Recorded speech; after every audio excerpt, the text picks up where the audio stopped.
3. The Memnon Colossi. The temple dedicated to King Amenhotep III, which was utilized as a quarry during the 19th dynasty, is now completely destroyed, with the exception of two colossal quartzite statues known as the Colossi of Memnon. The engineer Amenhotep son of Habu oversaw their erection, and they are currently each 19.5 meters tall. They weighed more than 700 tons apiece and stood over 21 meters tall with the royal crown on. Without a doubt, these two enormous statues were carved with simple tools from their quarry in the Red Mountain near Shams, and they were transported more than 670 kilometers to the west bank of Thebes. This shows the great skill of the Egyptian engineer and artist and of that era. Every statue depicts a king with his hands resting on his thighs while seated on a low-back cubic stool throne. The royal crown is above the headdress known as Nemes. His mother, Mut-Emwiya, is to the left of his legs, and his wife, Queen Tai, is to the right. There used to be a princess standing between his legs, but it is no longer present now.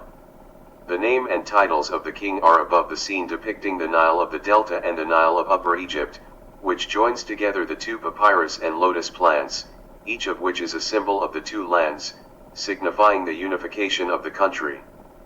The top portion of the northern, left, statue collapsed due to an earthquake in 27 BC, it was reconstructed in an impractical way in the year 200 AD, during the reign of Emperor Septimius Severus.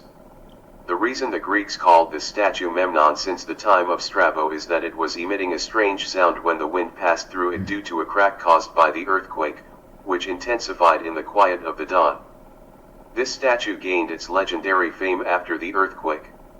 The Greek legendary hero Achilles slew the legendary Ethiopian hero Memnon, who had rallied his people to aid the Trojans during their siege.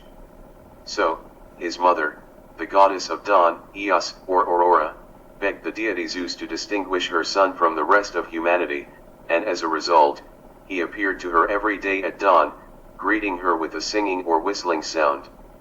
She would weep at the sound of his voice, and her tears turned into dew. A lot of people started hearing stories about the Memnon statue and the sound it made. Visitors from the ancient world, including Greeks and Romans, came to view it.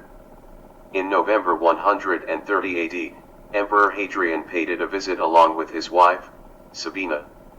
These two statues' legs bear the names of several court officials as well as other visitors. In particular, the one that produces the sound.